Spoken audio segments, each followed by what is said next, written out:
வணக்கம். நம்ம இப்போ வந்திருக்கிற கோவில் புதுக்கோட்டை மாவட்டம்.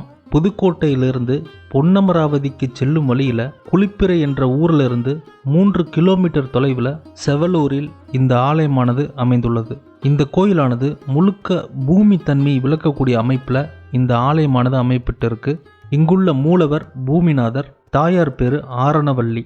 இங்குள்ள தீர்த்தம் பிருத்திவி தீர்த்தம். இந்த கோயிலில் கோபுரம் என்பது கிடையாது, கொடிமரம் கிடையாது, கோயிலுக்கு பின்னால லிங்கோத்பவர் கிடையாது.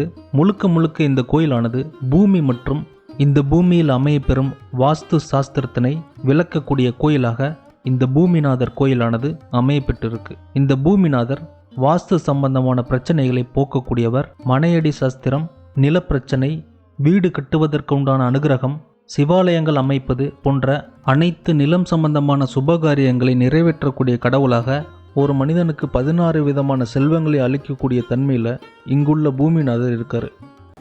அரணம பார்வதி பதையே அரகர மகாதேவா. தென்னாருடைய சிவனே போற்றி, எண்ணற்றவர்க்கும் இறைவா போற்றி. அன்பார்ந்த பக்தகோடி மெய்யன்பர்களே, சிவனே செல்வர்களே, நமது புதுக்கோட்டை மாவட்டம் பொன்னமராவதி தாலுகா செவலூரில் இருந்து அருள்பாய்த்து வரும் ஆரணவள்ளி அம்பாள் சமேத பூமிநாதேஸ்வரர் திருக்கோவில் செவலூர்.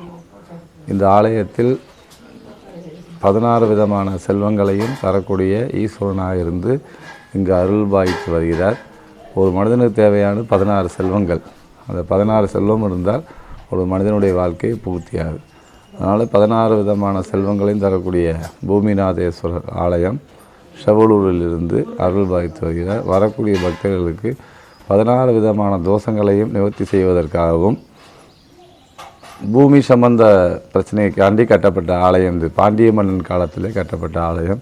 பூமி சம்பந்தப்பட்ட பிரச்சனைகள் எதுவாக இருந்தாலும் இந்த ஆலயத்தில் வந்து தரிசனம் பண்ணி வழிபாடு செஞ்சுட்டு போனாங்கன்னா கண்டிப்பாக அவங்களுக்கு இந்த பூமி சம்பந்தமான பிரச்சனைகள் எல்லாம் நிவர்த்தி ஆகிவிடுகிறது.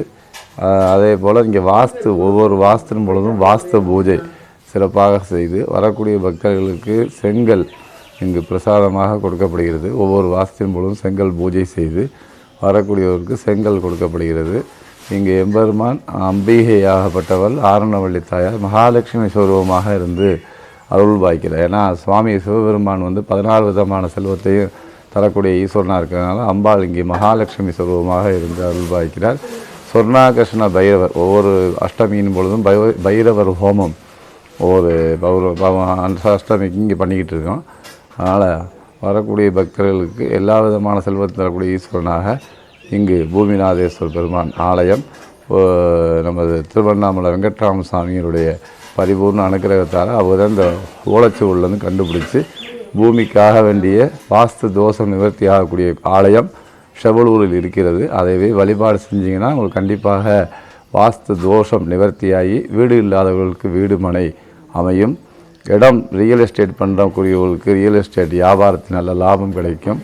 3 மாதத்துக்குள்ளே கண்டிப்பாக உங்களுக்கு ரியல் எஸ்டேட் பண்ணக்கூடியவர்களுக்கு நல்ல லாபம் கிடைக்கும் என சுவாமிகள் சொன்னதுக்கப்புறம் அவரே வந்து இங்கே வழிபாடு செய்து இந்த ஆலயத்தில் ஈசானிய மூலையில் வந்து போர் போட்டு கொடுத்து இந்த வாஸ்து தோஷங்கள்லாம் நிவர்த்தி ஆகணும் அப்படிங்கிறதுக்காண்டி ரொம்ப சிறந்த முறையில் வாஸ்து கோயிலாக இங்கிருந்து அருள்பாய்த்து வருகிறது. எல்லா விதமான நன்மைகளும் கிடைக்கிறது. எம்பெருமான் பூமிநாதேஸ்வர பெருமானை வந்து வழிபாடு செஞ்சிங்கன்னா உங்களுக்கு எல்லா விதமான தோஷங்கள் நிவர்த்தியாகி எல்லா விதமான நன்மையும் கிடைக்கப்பெற்று வையகத்தில் சூரியன் சந்திரன் இருக்கும் வரை நம்மளுடைய சமூகம் எல்லாம் வாழையடி வாழையாக வாழ இறைவனை பிரார்த்திப்போமாக. இங்குள்ள ஆரணவல்லி தாயார் அனைத்து சாஸ்திரங்களையும் அறிந்தவளாக மகாலட்சுமியின் அம்சமாக இங்கே நம்மளுக்கு அருள் பாலிக்கிறாங்க.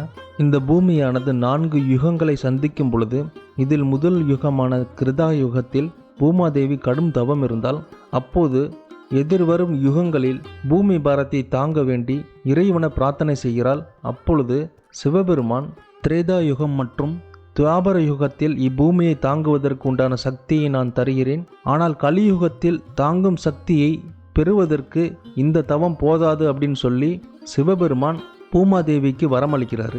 அதனால் பூமாதேவி இந்த கலியுகத்தில் பூமி பாரத்தை தாங்க வேண்டி ஒவ்வொரு ஆலயமாக சென்று சுயம்பு லிங்கங்களை வழிபடும் பொழுது இந்த ஆலயத்துக்கு வந்து இந்த பூலோகநாதரை வழிபடும் பொழுது பூமாதேவிக்கு வரமானது கிடைக்கப்பெறுது.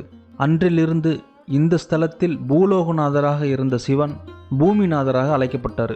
இந்த பூமிநாதர் லிங்கத்தில் பல பட்டைகள் இருப்பதை நீங்கள் பார்க்கலாம். பூமாதேவி ஒவ்வொரு யுகத்திலையும் மஞ்சள் காப்பு, சந்தன காப்பு, கஸ்தூரி காப்பு, வெண்ணெய் காப்பு, மூலிகை காப்பு என பலவித காப்புகளை சாத்தி பூஜித்ததால் பல பட்டைகள் வந்து உருவானது.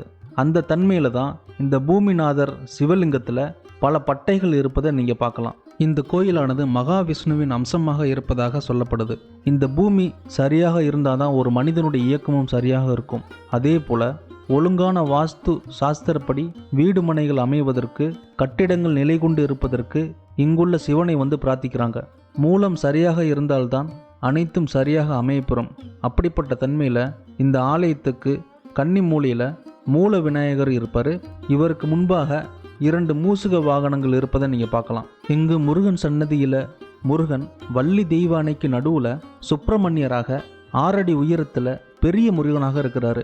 இந்த கோவிலில் சிவன் சன்னதியை தவிர்த்து மற்ற எல்லா சன்னதிகளும் விமானம் இல்லாமல் மொட்டையாக இருப்பதை நீங்கள் பார்க்கலாம். ஏன்னா இந்த கோயிலானது முழுக்க பூமியின் அம்சமாக, பூமியில் அமையப்பெறும் வாஸ்துவின் அமைப்பாக இந்த பூமிநாதர் கோயிலானது அமையப்பட்டிருக்கு. ஒரு மனிதன் எதிலும் நிலையாக இருக்கணும் அப்படின்னா இந்த பூமிநாதரை வந்து வழிபடலாம். மனிதனுடைய மூலாதார சக்கரம் சரியாக இயங்கணும் அப்படின்னா இந்த பூமிநாதரை வந்து வழிபட்டால் எந்த ஒரு செயல்களிலும் எந்த ஒரு தடுமாற்றமும் இருக்காது. அப்படிப்பட்ட சிறப்பு வாய்ந்த ஸ்தலமாக இந்த பூமிநாதர் ஆலயமானது அமையப்பட்டிருக்கு. நிலம் சம்பந்தமாக எல்லோரும் வந்து வழிபடக்கூடிய புண்ணிய ஸ்தலமாக இந்த ஆலயமானது அமைப்பெறுது. எல்லோரும் இந்த கோவிலுக்கு வந்து இந்த பூமிநாதரை வழிபடலாம். இந்த வீடியோ உங்களுக்கு ரொம்ப பிடிச்சிருந்தது அப்படின்னா லைக் பண்ணுங்கள், சேனலை சப்ஸ்கிரைப் பண்ணி வச்சுக்கோங்க, உங்களுடைய நண்பர்களுக்கும் பகிர்ந்துக்கங்க.